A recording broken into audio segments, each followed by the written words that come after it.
Day 7. You have made it 1 week, besides Sunday, which I hope you had a good rest day then.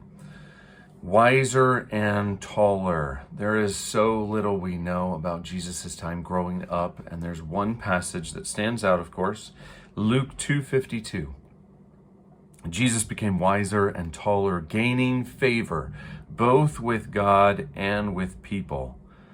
Now, I find it interesting because it says he grew in wisdom. Your imagination can go in so many different directions, because the question is how on earth did Jesus grow in wisdom? Didn't he just know what to do every single time? Wasn't he just born with this super IQ and super emotional IQ, super character, super wisdom that simply knows and is able to debate anyone?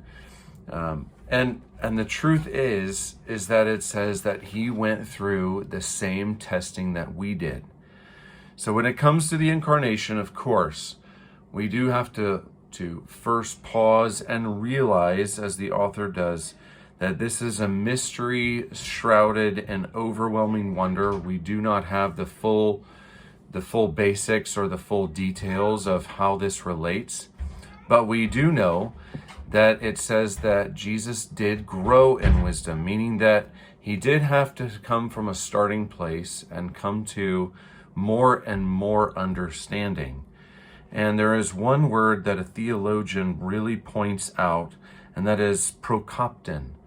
Prokopton is an astonishing word, according to this theologian, because it means that Jesus had to beat his way forward by blows, which is what this word prokopton means.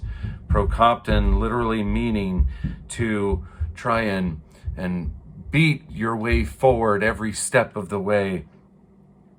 And Luke's point in using this astonishing word, he says, is that Jesus had to grow in wisdom like the rest of us do. That in fact, he was still living in his human capacity by making hard choices to do what is good, right, and true, even when facing temptations, even when facing overwhelming emotions that could lead him astray. And what does this mean? It means that he is becoming wiser, even though through circumstances, even through the life hardships. And obedience is hard. It is difficult. Yes, Jesus was God, so we think he gets kind of a free pass on basically trying to react without sin. And that's not true. That God, in this mystery still, allowed Jesus to discover the hardness of obedience. That there were temptations, just like in the desert right before his ministry, that would cause him to not answer the right way, that would cause him to slip and stumble.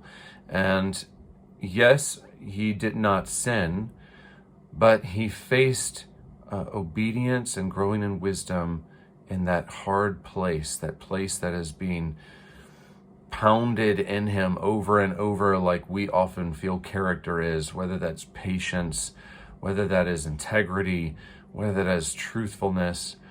And it's an amazing thing for us to see in Jesus, because that means that, again, in his human capacity, we are walking with someone that did learn it over and over. And that's why in Hebrews, it does say, come before the throne with boldness, and we will find grace and mercy there, because he knows for us it is also hard.